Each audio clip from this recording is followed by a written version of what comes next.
Madam Rogando Sasot, kung ikaw ay magbibigay ng opinion, gamitin mo naman ang ulo mo sa taas.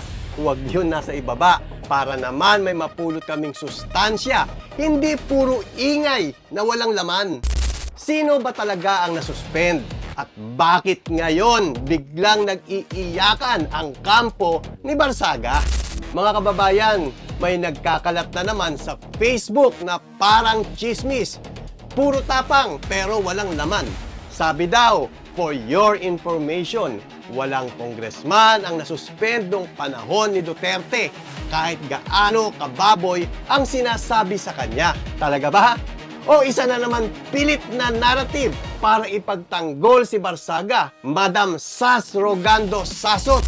Noong panahon ni Duterte, hindi ka basta-basta masususpend dahil lang may sinasabi ka sa social media. Bakit? Kasi ang suspension ay sa Kongreso. Hindi yan parang away sa comment section. May proseso yan, committee, ethics, plenary, at botohan.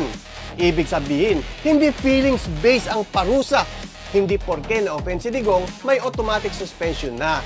Dahil hindi naman congressman ang kaaway niya. Charus! Pero tandaan mo, mother, may inarestong teacher dahil napikon ang mga kaalyado ni Digong. Pero ngayon, iba ang playing field. Ang issue kay Kong Barsaga ay hindi panlalait lamang. May mga reklamong tumawid sa conduct and becoming, ethics concern, at behavior that affects on the reputation of the House. Hindi yan simpleng pag-post lang online. Meron yan context, meron yan complaints at meron yan proseso. Ang problema, may mga personalidad na pinalalabas na parang martir si Barsaga. Kesyo ginagantihan daw, kesyo pinipikon, kesyo hindi raw patas ang administrasyon ngayon. Pero teka, kung noong panahon ni Duterte nga, wala raw na suspend, ibig sabihin may standard na sinusunod? Tandaan mo akla, tandaan mo na ipakulong si Leila de Lima at napatunayan na wala siyang kasalanan. So ano ang ibig sabihin? Imbento lamang ang lahat. So bakit ngayon? Parang ang daming nag-aalburuto at umiiyak. Simple, kasi ang narrative nila hindi kumakapit sa facts.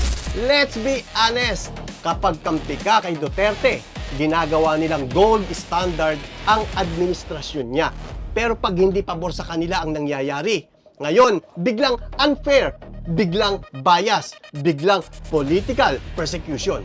Pero noong sila ang nasa pwesto, tahimik, steady lang. At kung may umaaway kay Digong, binabanatan na lang nila sa social media. Hindi sa tamang proseso. Kaya ngayon, itong narrative na wala naman na suspend doon, parang desperate attempt para linisin ang pangalan ng isang kongresistang may topak na utak-pusa. Meow! Kaya ito ang masakit na katotohanan. Hindi mo pwedeng gawin depensa ang nung panahon ni Duterte, wala naman na suspindi. Dahil magkaiba ang kaso, magkaiba ang ebidensya, at magkaiba ang kilos ng tao. Hindi pwede yung copy-paste defense. Kaya tanong ko sa inyo mga kababayan, tingin nyo ba dapat bang gawin Duterte era comparison ang usapan? O dapat bang harapin ni Barsaga ang kaso ng derechahan walang palusot? Kaya sa'yo, Boss Randos, Boss Sasot, gamitin mo ang ulo mo sa taas at huwag yung nasa baba dahil wala namang silbi ang ulo mo sa baba.